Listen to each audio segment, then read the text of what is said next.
in the brazen haste of close to 13 billion shillings from Cusco has given us a reflection of our society. In 2024, we bagged a global award of having the second most corrupt individual in the world. And still in some spaces, they felt we had been rigged out of that polling. We should have bagged position number one, having the worst or the most corrupt individual in the world. But that is a reflection of our society.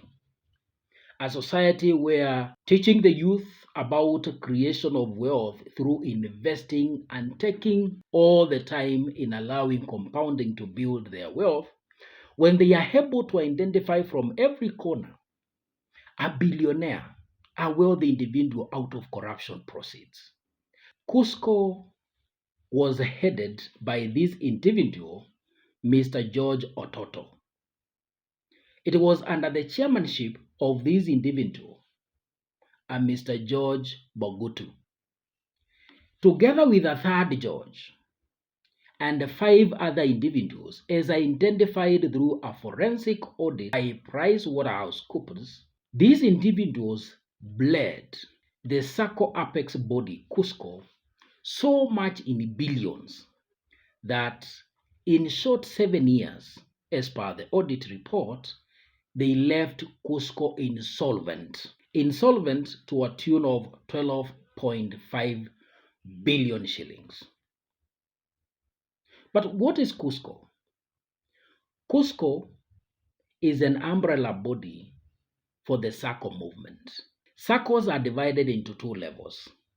We have the primary saccos, which are at the bottom of the pyramid, and these are the individual saccos that register persons, individuals, as their members. Then we have the secondary saccos, where the secondary saccos are saccos of the saccos. They register saccos as their members and not individuals, and that is the category of Cusco. Cusco mandate was one, that of advocacy and the capacity building of the individual saccos.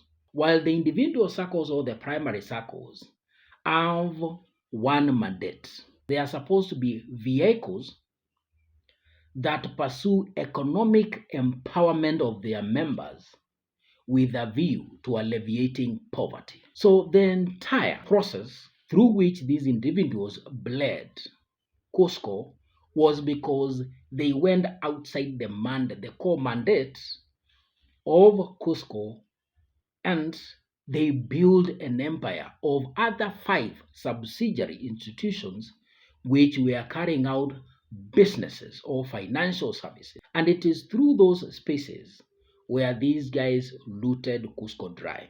What is insolvency? As accountants, insolvency happens when your liabilities exceed your assets. So the 13 billion or the 12.5 billion is not the measure of the exact amount that was siphoned from Cusco.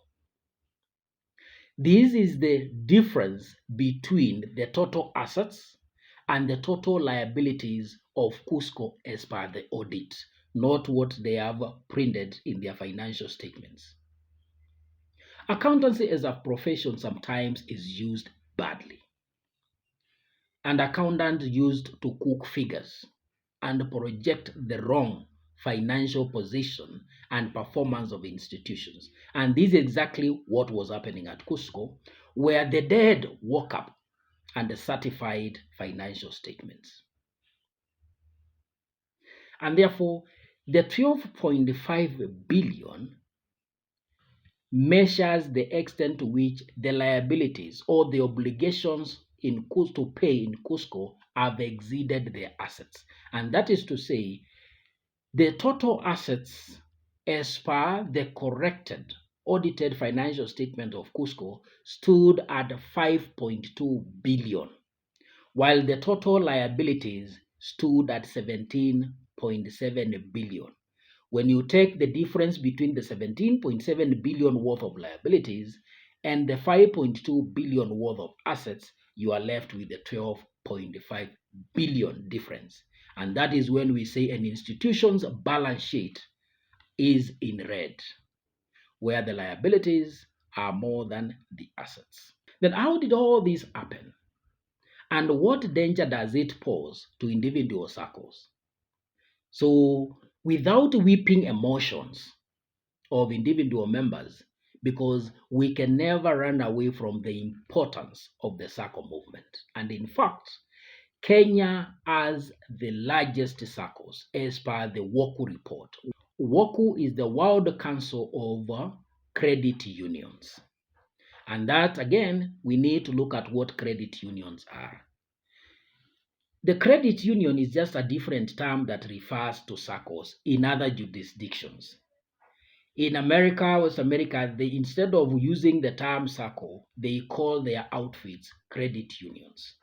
So our case in East Africa of Saccos, we can also refer to them as credit unions.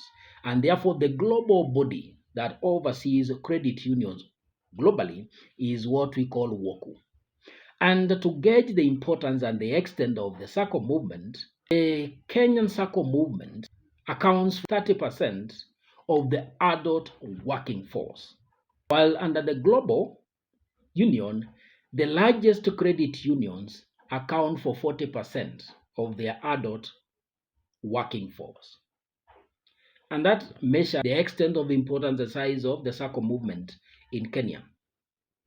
We shall be looking at the further details about this haste, how it was done, and what has been put forward as the remedies for the haste, and whether it has enough impact to cause worry to individual members in SACCOs. After 3 seconds short break, so don't go away. In the meantime, as always, give a like to this video and engage in the comment section.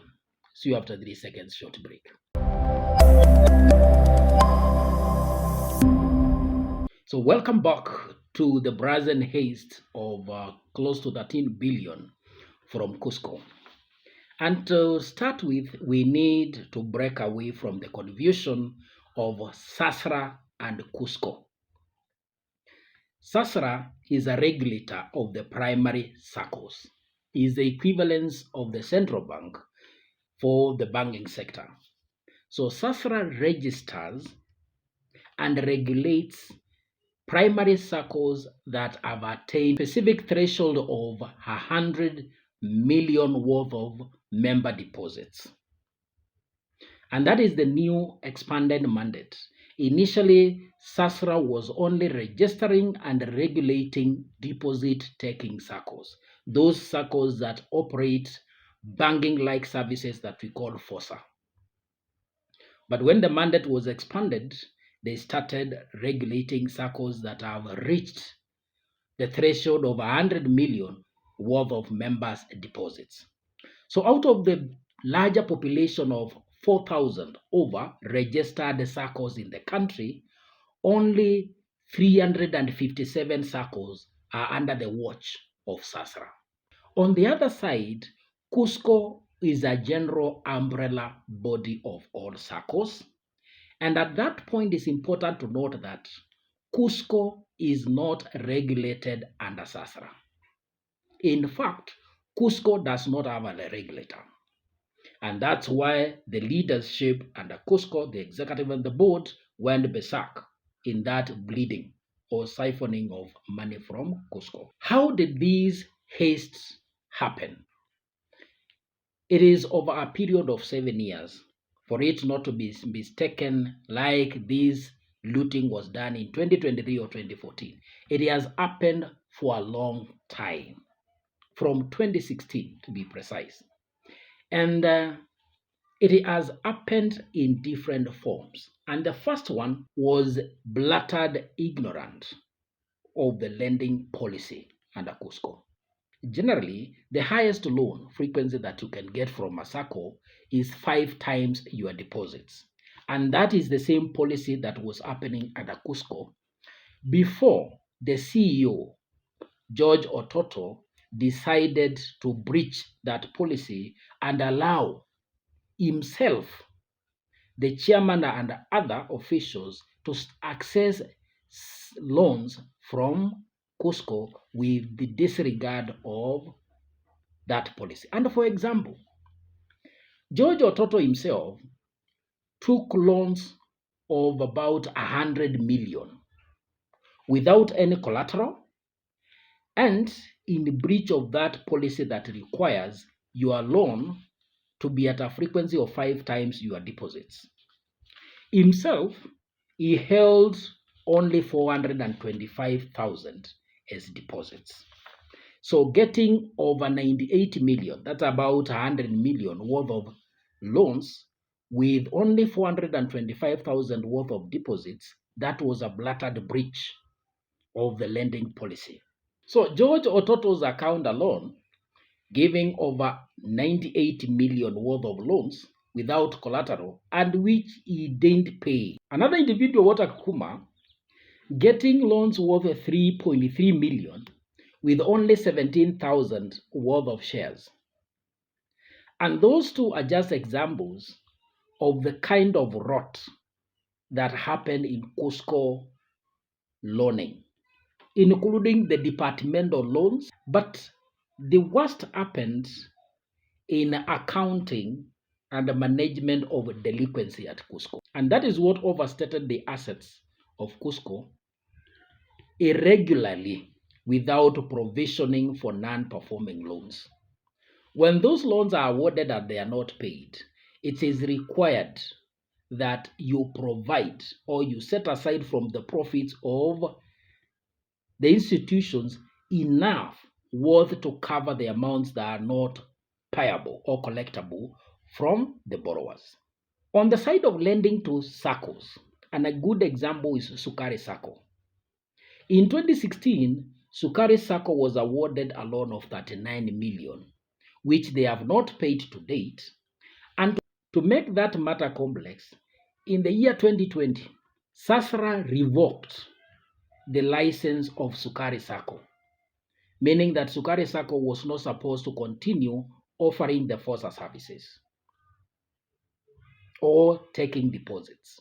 That loan to Sukari Sacco has remained in Cusco books at 60 million without any provision for non-performing loans. The other form of leakage from Cusco came in the form of institutional bribery. In order to pull other saccos to Cusco, where directors had refused because they had also known what was happening in Cusco, directors of descending saccos, in order to become members and put their money in Cusco, they received hefty bribes from Cusco itself. Another form came in form of siphoning through institutions or companies created and owned by the directors themselves. When Cusco registered the Cusco Mutual Insurance, the directors formed insurance agency firms to carry on the business with Cusco Mutual Insurance for commissions. An example was Boabab Insurance Agency, another one called Masterpiece. There is also another called Exact. These institutions were held by the same directors, officials of Cusco, and they received a lot of commissions in hundreds of millions, and it's part of this money that also was getting shared to directors of individual saccos. Cusco also had another outfit called Cusco FM.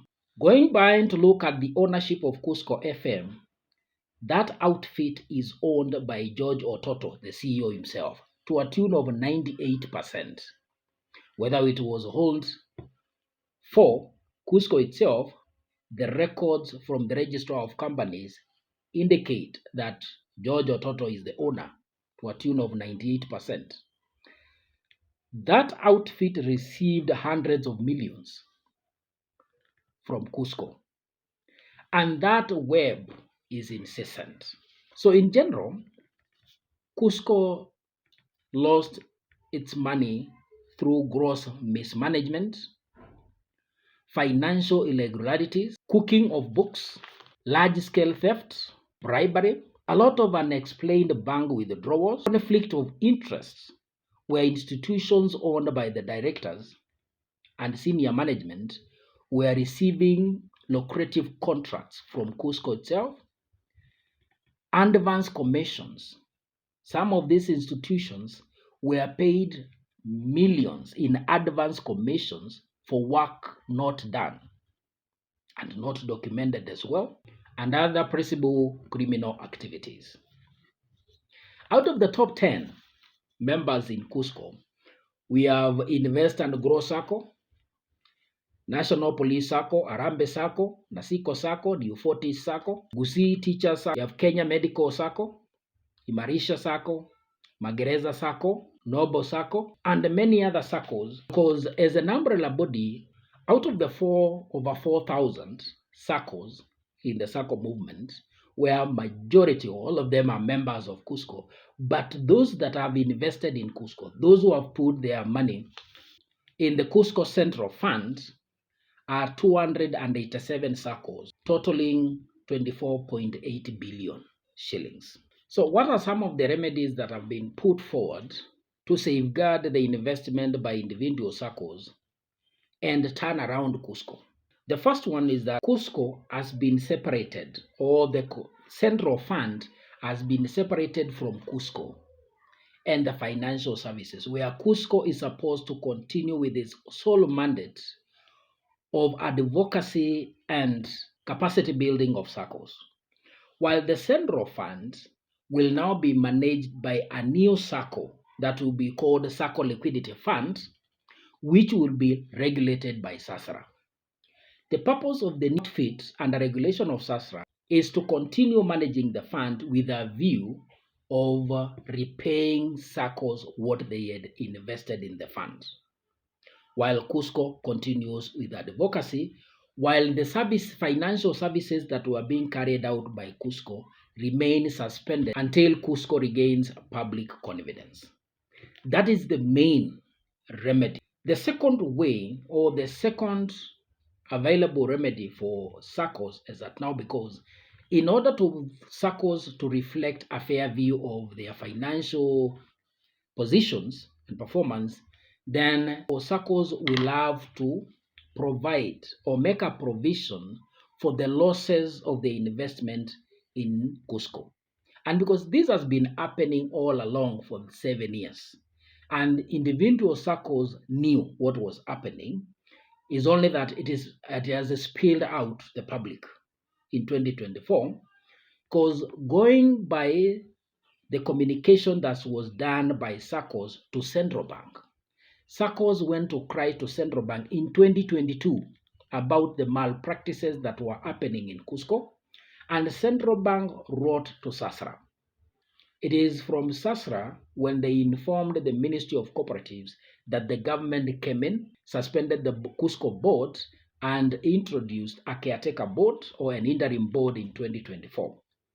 Therefore, some Saccos have been making these provisions, but there is a call to continue making provisions over a period of time to avert making provisions that would be material enough to turn profits of a Sacco into losses.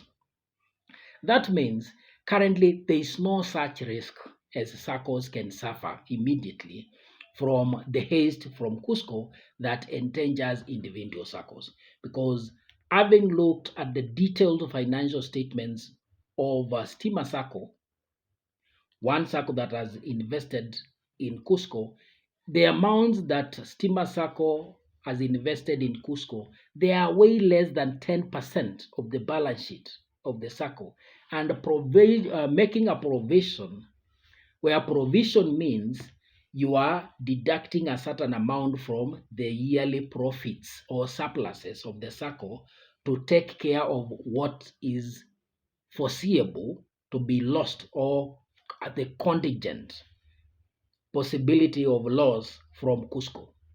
And Stima, being a Sacco that is sharing over 4 billion worth of its surplus to members as dividends and interest rebates, it doesn't pose any danger, to the Sacco. So, and therefore, there is no need for worry by members of Saccos to the extent by members of Sacco because of what is happening at Cusco, unless your individual Sacco has been struggling individually for other reasons.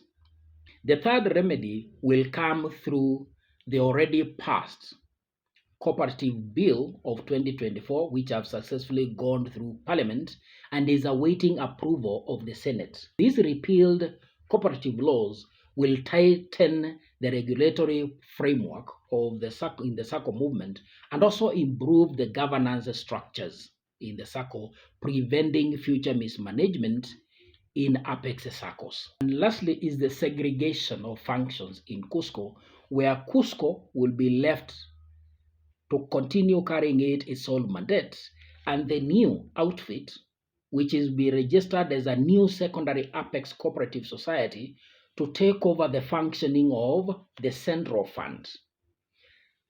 And this outfit will be regulated by SASRA.